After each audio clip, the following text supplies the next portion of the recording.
వికారాబాద్లో BRS నేతలు media సమావేశం నిర్వహించారు. ముఖ్యమంత్రి రేవంత్ రెడ్డిపై మాజీ మంత్రి సబితా ఇంద్రారెడ్డి ఫైర్ అయ్యారు. పాలమూరు రంగారెడ్డి ప్రాజెక్టు నిర్మాణ పనులు పూర్తి చేసేదాకా ఉద్యమిస్తామని ముఖ్యమంత్రి రేవంత్ రెడ్డి మాట్లాడే భాషపై ఆత్మవిమర్శ చేసుకోవాలని మీడియాతో సబితా ఇంద్రారెడ్డి పేర్కొన్నారు.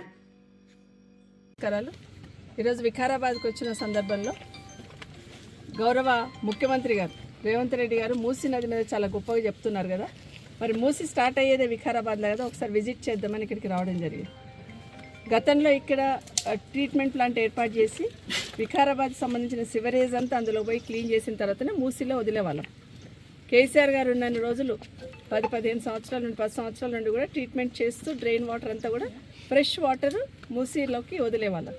కానీ 1.5 year నుండి ఇంచుమించు సంవత్సరంన్నర నుండి ఈ ట్రీట్మెంట్ ప్లాంట్ను అట్లా పడావ పడేసి రిపేర్ చేయకుండా, కనీసం ఒక డైరెక్షన్ ఇవ్వకుండా దాన్ని మూలకు పడేసి డ్రైన్ వాటర్ నేరుగా మూసీలోకి కలుపుతున్న విషయాన్ని గమనిస్తూ ఇక్కడ రావడం జరిగింది. చాలా గొప్పగా చెప్తున్నారు. అంటే మూసీని 1,00,000 కోట్లు పెడతాము, 1,50,000 కోట్లు పెడతాము, ట్రీట్మెంట్ చేస్తాము, ట్రీట్మెంట్ చేసిన వాటర్ వదిలిపెడతాము అని చాలా గొప్పగా చెప్తున్నారు. మరి గతంలో చేసిన ట్రీట్మెంట్ ప్లాంట్స్ కేసీఆర్ గారు ముఖ్యమంత్రిగా ఉన్నప్పుడు కేటీఆర్ గారు ముఖ్యమంత్రి గారు ఆ రోజు కేసీఆర్ గారి డైరెక్షన్తో మూసీని ట్రీట్మెంట్ చేయాలంటే ఫస్ట్ మనము ట్రీట్మెంట్ ప్లాంట్ ఎస్టీపీలు ప్రొవైడ్ చేయాలి. ఎస్టీపీల ద్వారా క్లీన్ చేసిన వాటర్ని మూసీలోకి వదలాలి. ఒకేసారి మూసీని క్లీన్ చేయడం అంటే కుదరదు. ఒక పర్ఫెక్ట్ ప్రణాళిక ఏర్పాటు చేసుకోవాలని గతంలో కేసీఆర్ గారి డైరెక్షన్తో కేటీఆర్ గారు మూసీ చుట్టుపక్కల హైదరాబాద్లో అయితే 32 ఎస్టీపీలు కట్టారు. 32 ఎస్టీపీలు కూడా చాలా వరకు పూర్తి చేసి మిగతా అరకొర ఏవి ఉన్నాయో అవి కూడా ఈ మధ్యన పూర్తి చేస్తే ఇదే రేవంత్ రెడ్డి గారు ఇనాగ్రేషన్ చేస్తున్నారు. అదే కాకుండా సెకండ్ ఒక ప్రపోజల్ పెట్టారు గతంలో కేసీఆర్ గారు గవర్నమెంట్లోనే. సరౌండింగ్లో ఉన్న శివారు ప్రాంతాల్లో ఉన్న మున్సిపాలిటీలలో కూడా ఎస్టీపీలు కట్టి, చెరువులు కుంటలు ఉన్నాయి, అక్కడ అన్ని డ్రైన్ వాటర్ పంపిస్తున్నారు, అక్కడ కూడా ఎస్టీపీలు కట్టాలి. కట్టిన తర్వాతనే మూసీలోకి నీళ్ళు వదలాలనేది అప్పుడు ఇచ్చిన డైరెక్షన్తో మళ్ళీ రెండో విడత కూడా దాదాపుగా 40 ఎస్టీపీలు వచ్చాయి, 3,000 కోట్లది. అవి ఇప్పుడు మొదలు పెడతా ఉన్నారు. కానీ ఇక్కడ వికారాబాద్లో కట్టిన ఎస్టీపీని ఉపయోగంలోకి తీసుకోకుండా బాగా నడుస్తున్న ఎస్టీపీని ఏదో చిన్న రిపేర్ వచ్చిందని మూలకు పడేసి డ్రైన్ వాటర్ అంతా కూడా నేరుగా మూసీలోకి కలుపుతూ ఉన్నారు. ఇది ఈ ప్రభుత్వం పనితీరు. ఎందుకంటే ఈరోజు ముఖ్యమంత్రి గారి జిల్లా ఇది వికారాబాద్ జిల్లా. సరే, ఇప్పటికే వికారాబాద్ జిల్లా మీద ఒక కొడంగల్ తప్ప మిగతా అన్ని నియోజకవర్గాలు సీతకన్ను వేశారని మాకు తెలుసు. పేరుకే వికారాబాద్ జిల్లాకు సంబంధించిన ముఖ్యమంత్రి ఉన్నా ఇక్కడ ఒక నయా పైసా ఇవ్వకపోగా కనీసం వాటిని రిపేర్ చేయనీకే కూడా కనీసం ఈ ప్రభుత్వానికి తీరిక లేదు. మరి ఇక్కడున్న వాళ్ళు, ఇక్కడున్న నాయకులు, ఇక్కడున్న అధికారులు కనీసం ఇది ఇట్లా అవుతుంది, ఏం జరుగుతుంది అనేది కనీసం ఆలోచించకుండా దాన్ని మూలకు పడేస్తున్నారు. ఇది ఈ ప్రభుత్వ పనితీరుకు నిదర్శనం. ఇదే కాకుండా ఇప్పుడు ఒక పార్కులోకి వెళ్ళాం.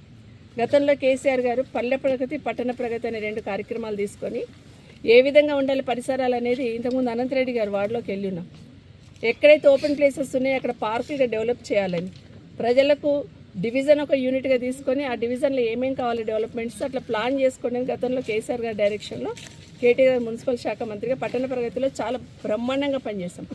ఓపెన్ ప్లేసెస్ అన్నీ కూడా కాంపౌండ్ వాల్స్ పెట్టి, వాకింగ్ ట్రాక్స్ ఏర్పాటు చేసి, ఓపెన్ జిమ్స్ ఏర్పాటు చేసి పర్ఫెక్ట్గా ప్రజలకు అందుబాటులోకి తీసుకొచ్చే ప్రయత్నం చేస్తాం.